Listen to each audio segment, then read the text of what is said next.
rhetorical analysis passages in a very easy, simple way so that you can spend more time writing the correct things that you need to write. So the first thing that I'm going to do is just make a little chart up at the top for me to write down my space. And remember, space is speaker, purpose, audience, exigence, context.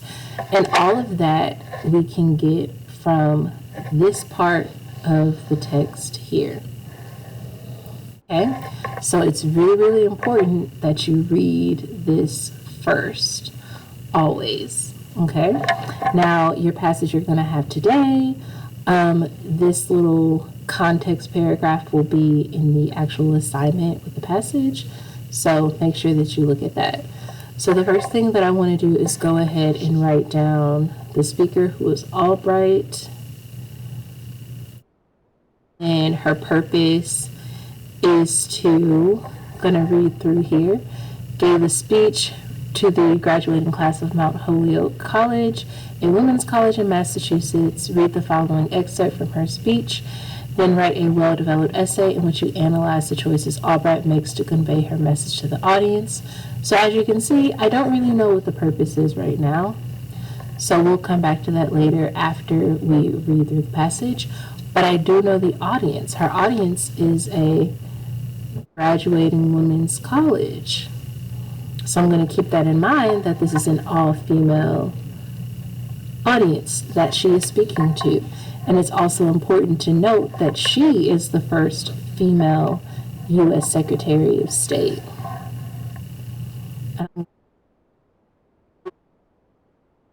My little note up here as well, because both of these things, the speaker and the audience, is going to come into tremendous importance later on whenever we actually get ready to write. So the next part is just the context, and we know that it can be 1997, which is fairly modern compared to most texts that you might read, but modern nonetheless. And then the exigence, why is she doing this? What is triggering her to give this certain speech? We know that it is a graduation ceremony, but of course there's probably going to be some other deeper meaning later on in the text. Okay? So now that I have this broken down a little bit, I'm going to go ahead and separate the passage so that it's a little bit easier to digest. And the way that I would do that is just by trying to find 2 or 3 sections.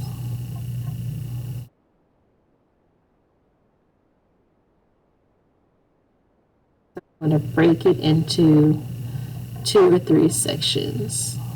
Okay?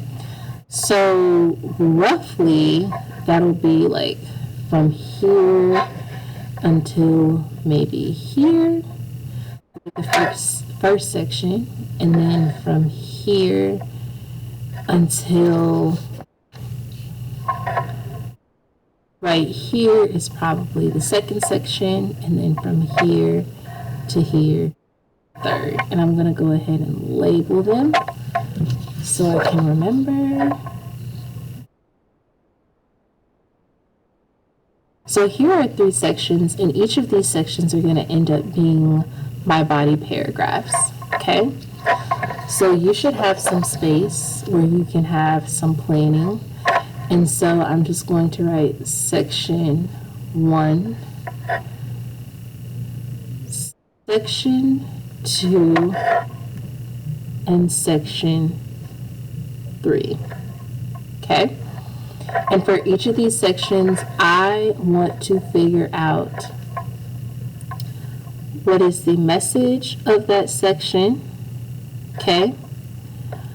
What devices the author uses for that section, and if those choices are effective, okay? So let's go ahead and we'll practice with section number 1.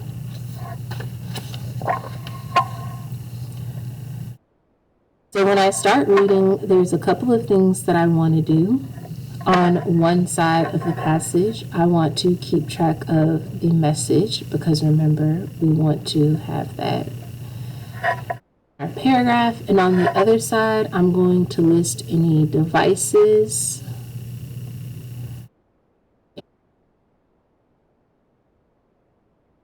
Okay. I'm listing devices and appeals because we need to find at least one device, okay, that shows the author trying to convey her message.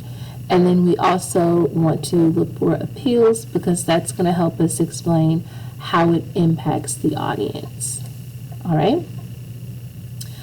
So I'm going to go ahead and go through and do a quick blitz annotating of this, and you'll see that I'm not really making all the marks that you would normally do if we had more time.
Okay, so in real time, that is how I annotated this passage. I did not go on a goose hunt for every single rhetorical choice that is possibly in here, and trust me, there are tons just in this one section alone. I just wanted to focus on one, and I actually ended up finding two that I could go with. But for you guys, you probably would have noticed this we being repeated a lot, and by all means, definitely stick with repetition. So I'm going to go and make a couple of notes for when I get ready to write. So, of course, for my topic sentence, I want to start with the message that I came up with, which was the message about America's successes, right? That always going for more, never giving up. And then to help convey this, I'm going to go ahead and put in some evidence. And my evidence that I want to use, I'm going to first start off with the contrast that we had up here. Live our lives narrowly or act with courage and faith.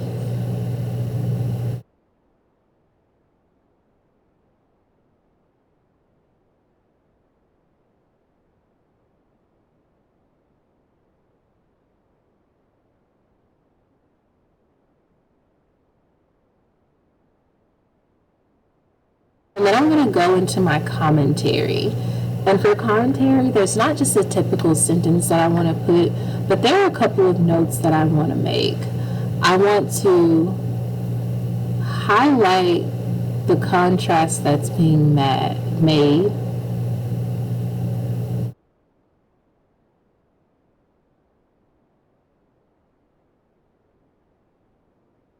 And then I'm going to double down on the purpose.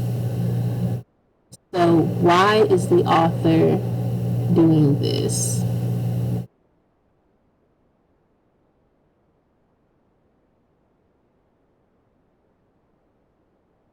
And then I'm going to come through and talk about the impact on the audience. And this is where you want to bring in the appeals, okay? And if I really want to go there, I could definitely repeat all of this using my repetition example.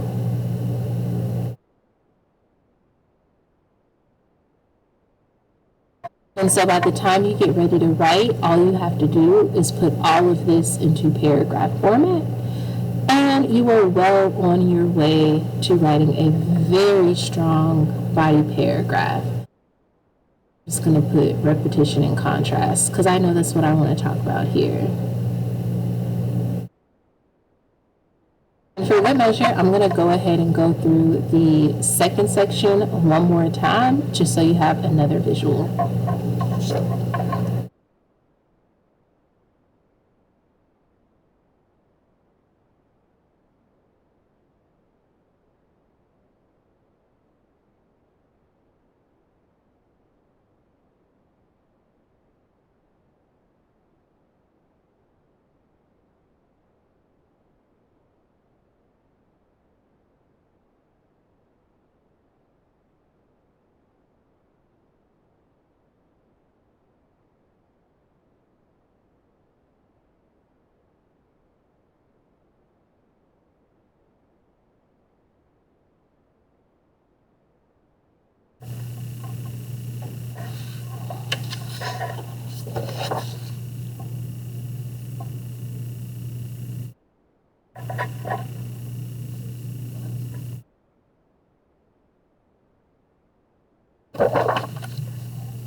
So now I already have two very strong body paragraphs planned out, and it's all coming from this really simple, really basic annotation.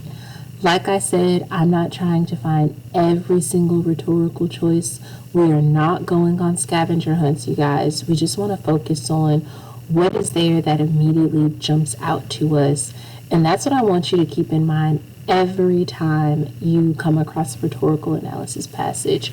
And when you're looking at these choices that you're finding, what is the message that's being presented in the different sections, and how does it connect back to the speaker and the audience? Okay, and why? So I hope this helps. You guys are going to go ahead and practice this some more, and I will see you guys in the next video.